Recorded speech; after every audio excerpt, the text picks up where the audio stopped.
Joining me now for an assessment of the federal government's efforts at curtailing the spread of COVID-19 is the Director General, NCDC, that's the Nigeria Center for Disease Control, Dr. Ihekweazu. Thank you for joining us on TVC News at 7, DG.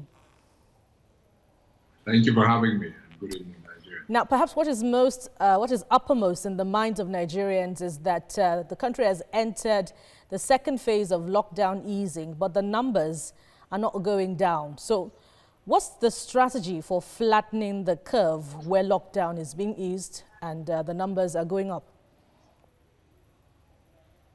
Yeah, so thank you very much for having me on your show. I think the first thing to say on a day like this, it's 100 days since we reported the first case in Nigeria, is really to remember the over 300 people that have died that we know of and have confirmed to have COVID-19. Probably quite a number more than that have actually passed away.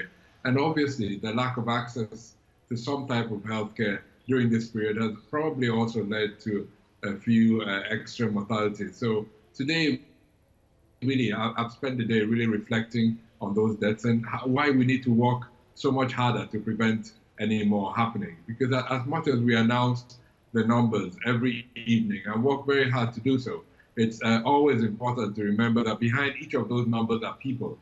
People in hospital, people infected, and sometimes people that have passed away. The work in terms of flattening the numbers can really be put in two broad categories. First is the work that we all have to do collectively as a society in Nigeria.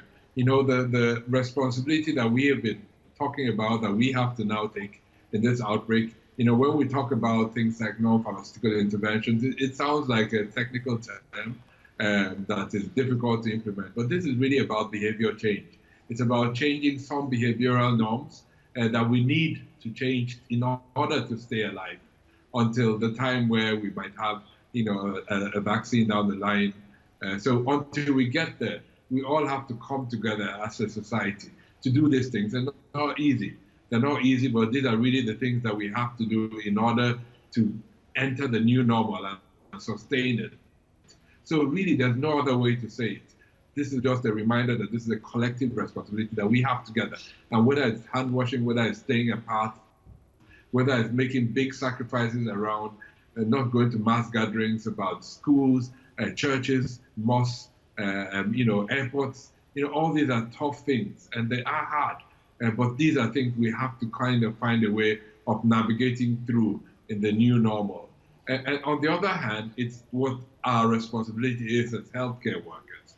You know, this is a new space for us. It's a bit like when HIV came up and we knew this would transform medical practice forever. It's the same thing. We really have to find a way of working. Speaking of collective responsibility, Director General, it appears as if the federal government and some states are working at cross purposes in efforts to curtail the spread, whether it's Kogi or Cross River. Are we going to be seeing a more unified approach in the coming days? So we hope so. You know, we really hope so. This is a virus. There's nothing you and I can do about changing the way viruses are transmitted other than what we do collectively. We are interdependent on each other. So if you're not carrying out the measures that we have advised and I am carrying them out, you're putting me at risk. And if any state is not doing what we all need to do collectively, they're putting the rest of the country at risk.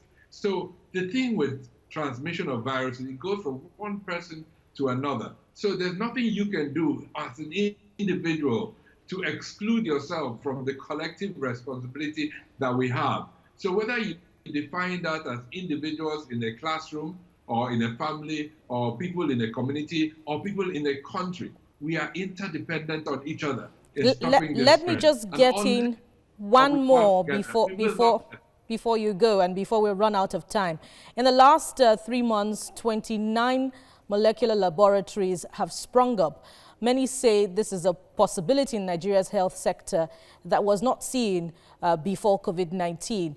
How will this be sustained? And in the light of reports of a budget cut because of the pandemic, what would you be advocating for to develop the health sector?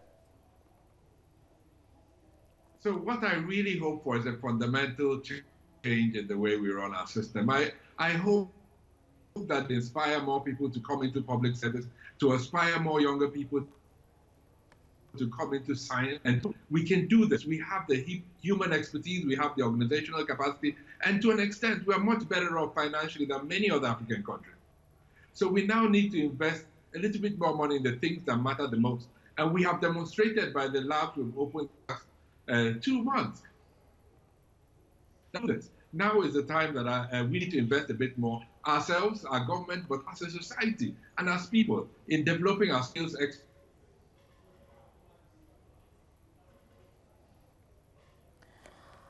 We wished we heard you more clearly, Director General of the NCDC, Dr. Ihekweazu.